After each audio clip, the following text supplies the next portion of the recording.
El silencio. Ese era el compañero más fiel de Arturo Balbuena desde que Carmen se había ido, hacía ya 3 años.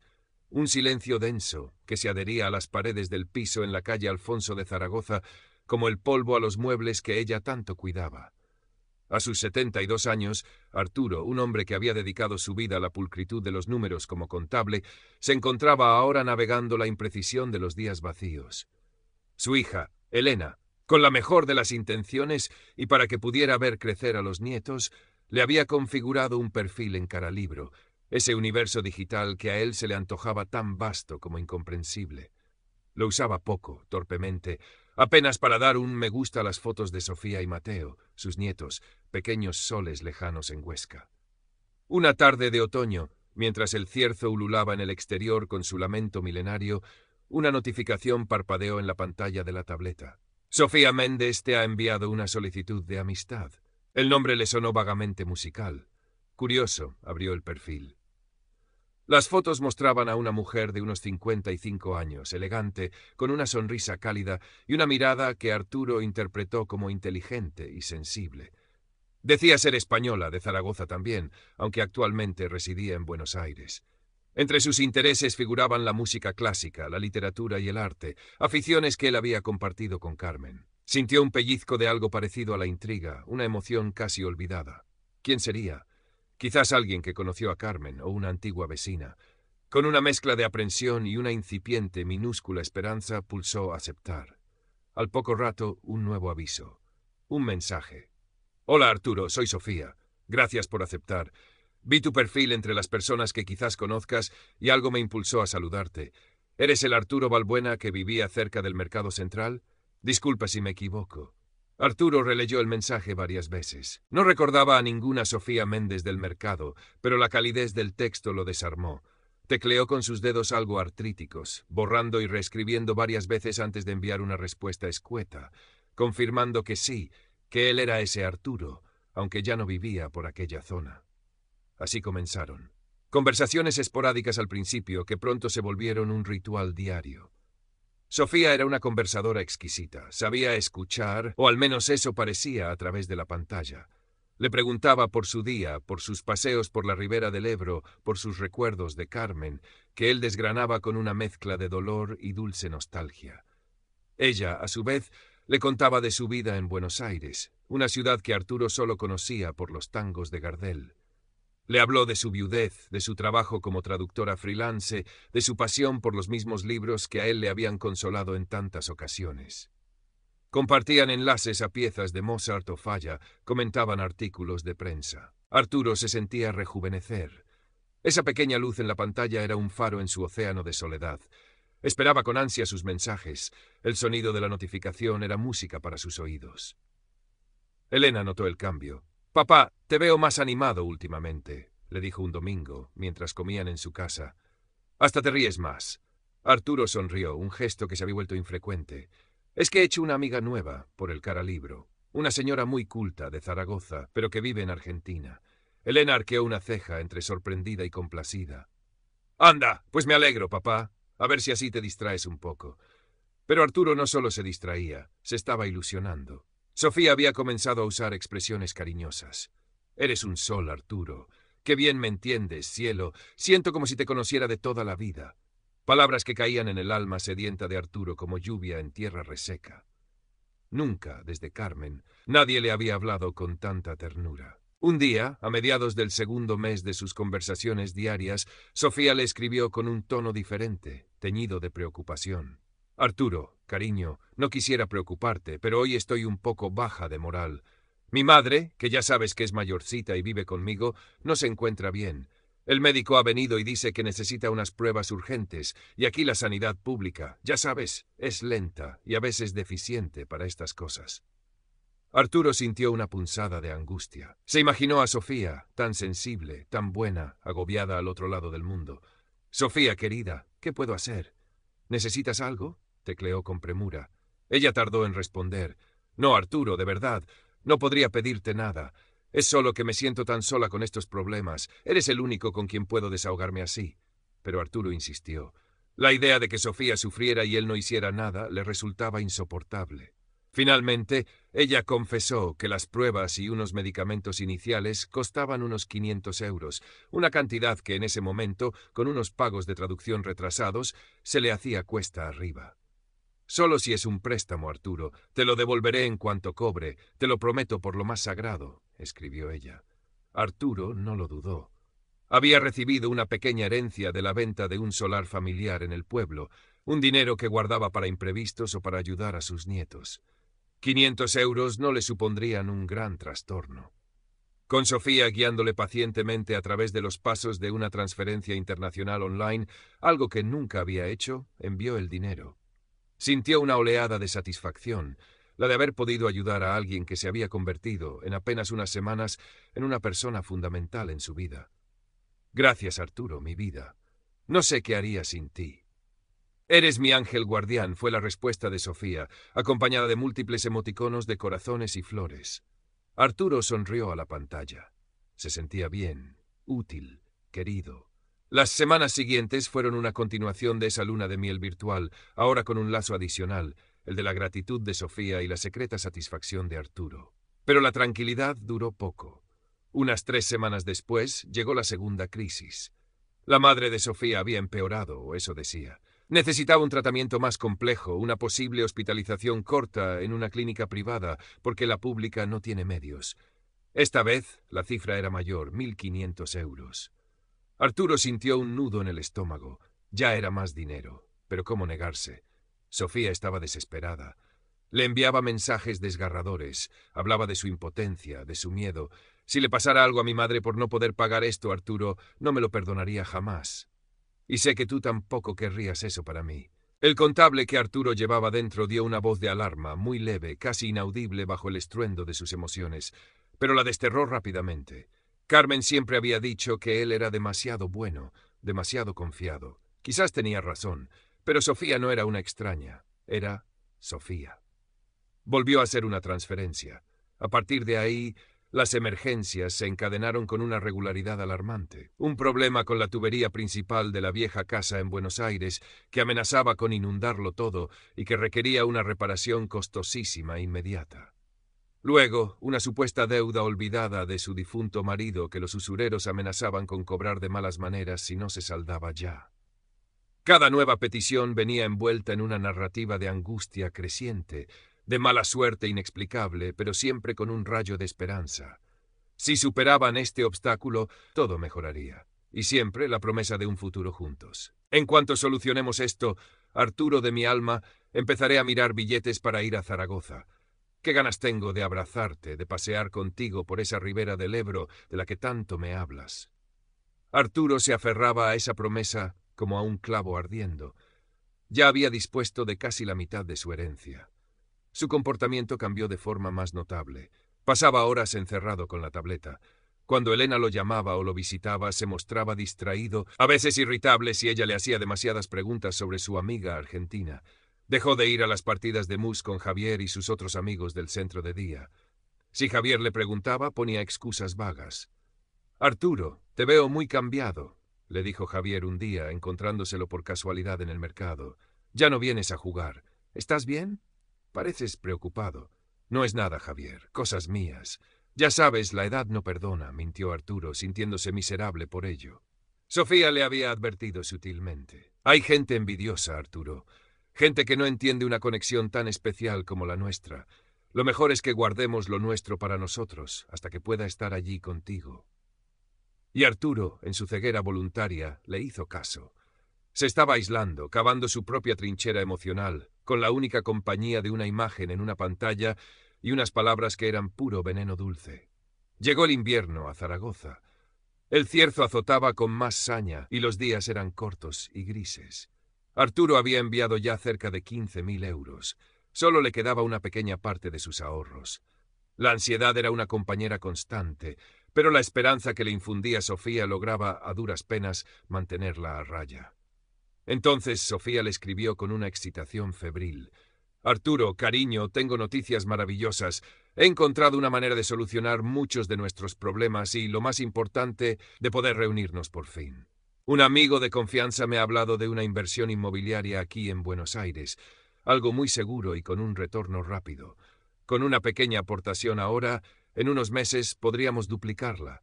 Imagínate, podría pagar todas mis deudas, ayudar a mi madre y tener suficiente para instalarme en Zaragoza contigo sin preocupaciones.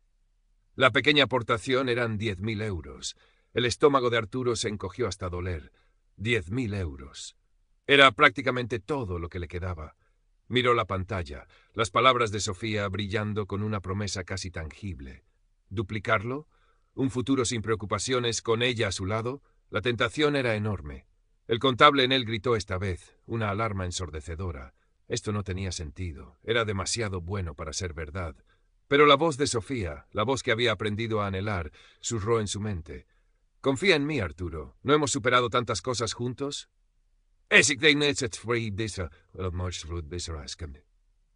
No durmió. Releyó todos los mensajes antiguos de Sofía, buscando en ellos la calidez, la sinceridad que tanto lo había cautivado. Y la encontró, o quiso encontrarla. La tercera mañana, con manos temblorosas y un sudor frío recorriéndole la espalda, hizo la transferencia. Los últimos 10.000 euros de su herencia. Ahora solo quedaba esperar. Sofía le aseguró que en un par de meses, como mucho 3, verían los frutos. Los días se hicieron eternos. Arturo vivía pegado a la tableta, esperando noticias de la inversión. Sofía seguía escribiéndole a diario, pero sus mensajes eran quizás un poco menos frecuentes, más breves. A veces tardaba horas en responder. Ella lo atribuía a que estaba muy ocupada con los trámites de la inversión y cuidando a mamá. Pasó un mes, luego 2. Arturo empezaba a sentir una inquietud que ya no podía ignorar. Le preguntó a Sofía por la inversión. «Todo va bien, mi amor, no te preocupes. Estas cosas llevan su tiempo, paciencia», respondió ella. Pero la paciencia de Arturo se estaba agotando, y sus recursos también. Había tenido que empezar a usar el dinero de su pensión para los gastos corrientes, algo que no hacía desde que enviudó.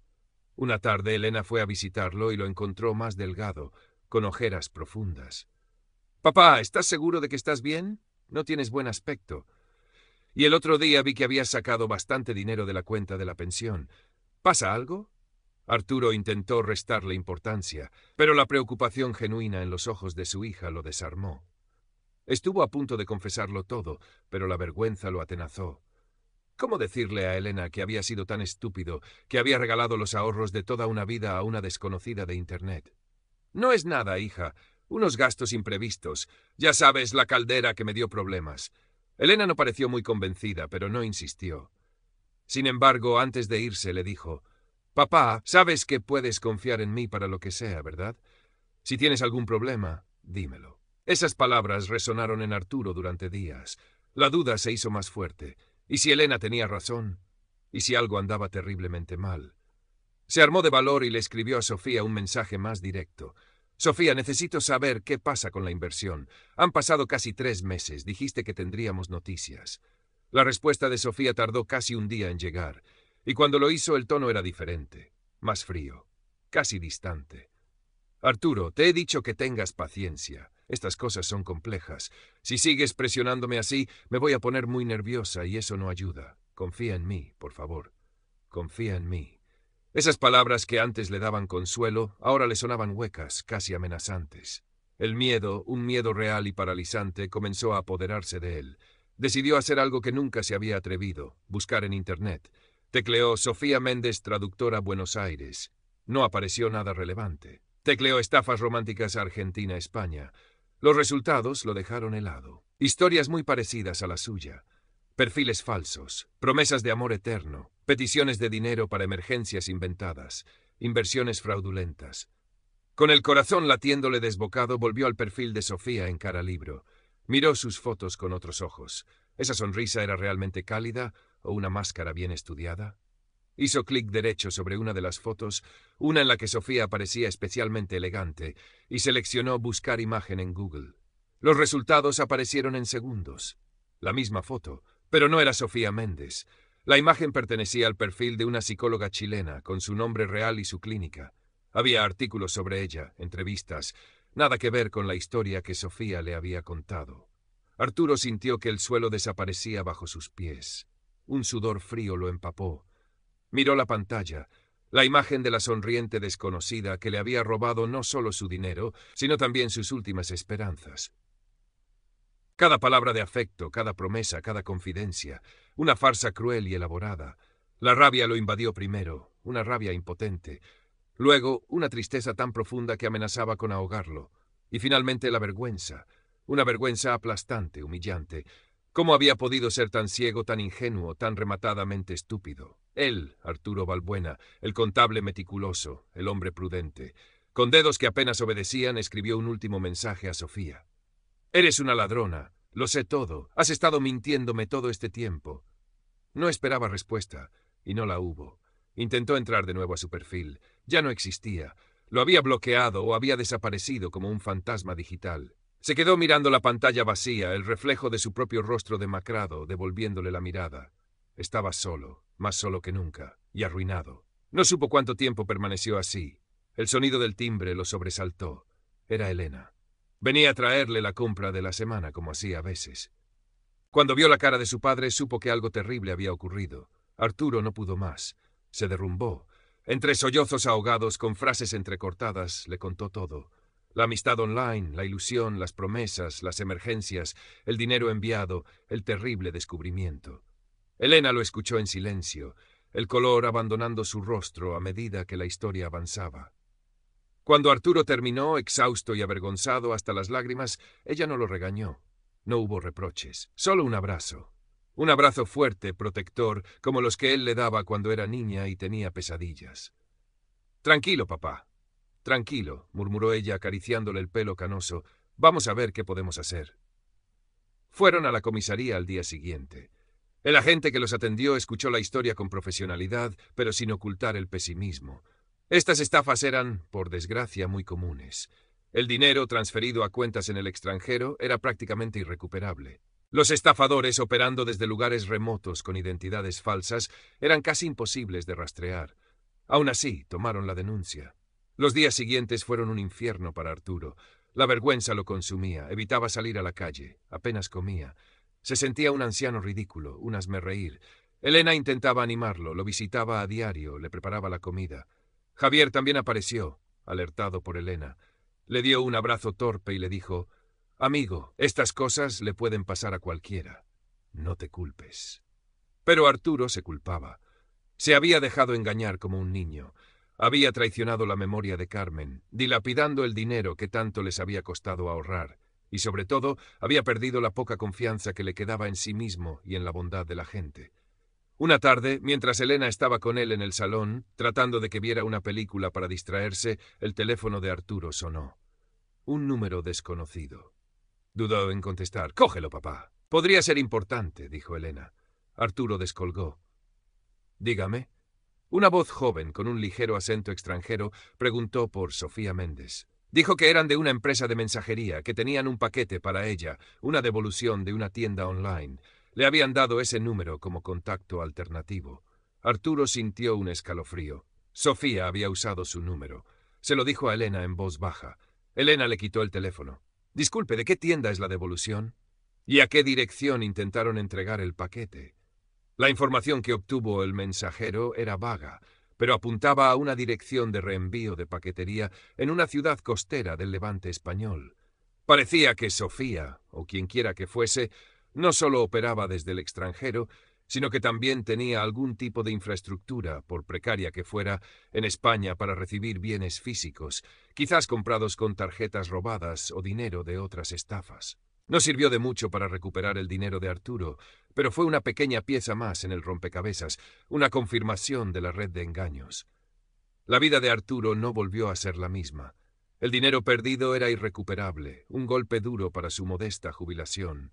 Pero la herida más profunda era la emocional. La soledad seguía allí, ahora acompañada por el fantasma de la traición y la amargura.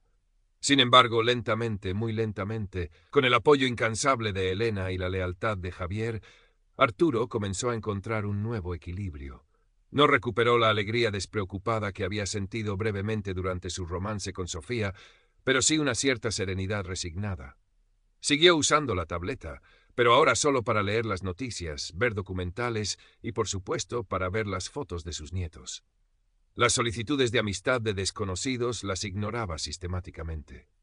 Una tarde, meses después, mientras ordenaba unos papeles viejos, encontró una foto de Carmen, sonriendo, joven y llena de vida. La miró durante un largo rato.